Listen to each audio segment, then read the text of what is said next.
Hey, what's up, Rosalind Johnson here. I've got another video for you. This inquiry came in from somebody who's pretty new to business. They've got a private practice, and yeah, from my understanding, his first couple years of business. And the question started out with like, what technology should I use, especially particularly for this phase of business? And I think I'm going to get into that in this video, but I want to start by saying, yes, like you're going to use technology and it's going to evolve as your phase shifts. And I think the key that I've always approached is the simplest amount of technology to get the job done and then to advance and improve as necessary. The wind's picking up. I don't know what it's doing for the sound. It's doing something funny to this umbrella. Um, okay, so the simplest thing you need in order to have a presence in the world, whether it's online or somewhere public or somewhere in your community, is the five modules of the Queer MBA, right? So you have to, a business creates something of value that people want or need at a price they're willing to pay in a way that satisfies the customer and brings in enough energy, money, whatever, juice to make it worth the squeeze. So in the five modules, right, we start with the invite. Well, we start with the niche, but in discovering who this is for, who's got a challenge that you want to support them through, that we can create an invitation. And that invitation, some of this person asks, like, where do I share like my philosophy or what I call my point of view?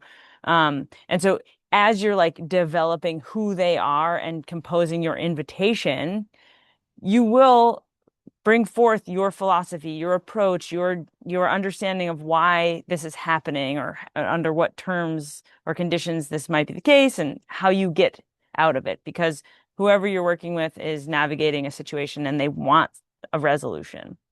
Again, back to that you solve a problem for people that you care about. Okay, so, typically that is on a website. Like the most common place you see this is on a website or a landing page or a sales page, depending on what you want to call it. Now, I do think that that's really helpful to have. I don't think it's the first thing you need to have. For a lot of folks that are like brand new, sending out an email to your community, to your family, to your network, and just saying like, "Hey, here's the simplest version of what I'm up to," is essentially a website. It's the first phase of your website. The copy, the path that they go forth after they read about what you're offering will change. It will change. It's constantly changing because your people are changing, your team is changing, you're changing. That's what's cool about these times. Like everything is innovating.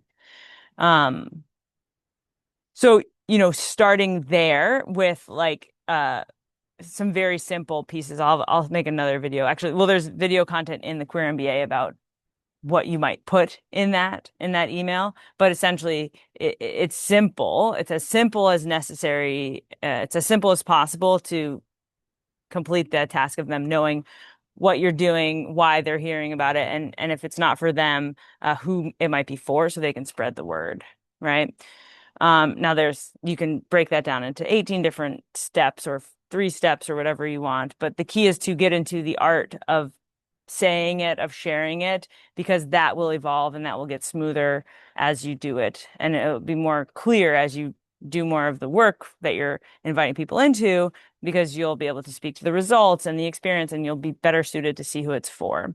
So like if you're going to do the simplest thing, like you're just getting started, it's an email to 5 to 50 people that you know, ideally with a link to schedule with you if you have and then like a really simple description of whatever you're offering that they're scheduling, whether and the scheduling might be like the first step of that, or it might be the actual session that you're selling.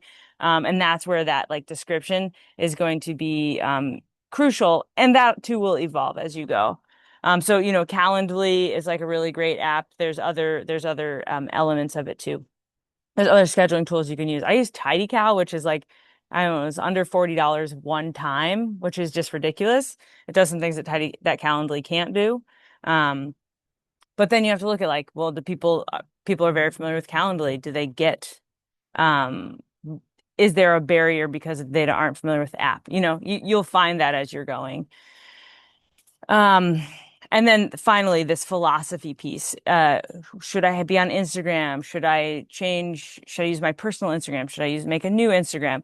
Those pieces, you're gonna decide them based on your taste and what you're experiencing as you go.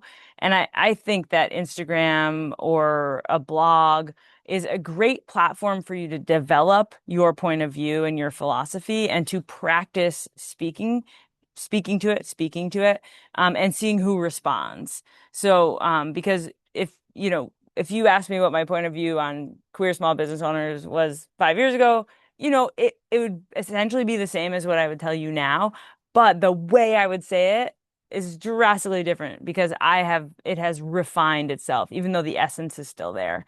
And so I think finding ways for you to practice will refine it and will make it more clear inside so that when you say it, it's more clear to the people who are receiving it. So I think again, like start slow, keep it as simple as you can do it. Buying those big apps, like there's a moment where that's the right moment for you, and you'll know when it's time and you'll go through the process. And if you don't have the time to make a really good decision about what app to invest in, what like next level, like make the time because that's a really important decision and you want to make sure you're investing in something that is aligned with what you want and your further goals down the way. And I think, coming up with a vision or a little bit of a time horizon for yourself can be really powerful for that. That's all the stuff we do in the Queer MBA. And that's just like a high level version of it for you today. Thanks for asking. Have a great day.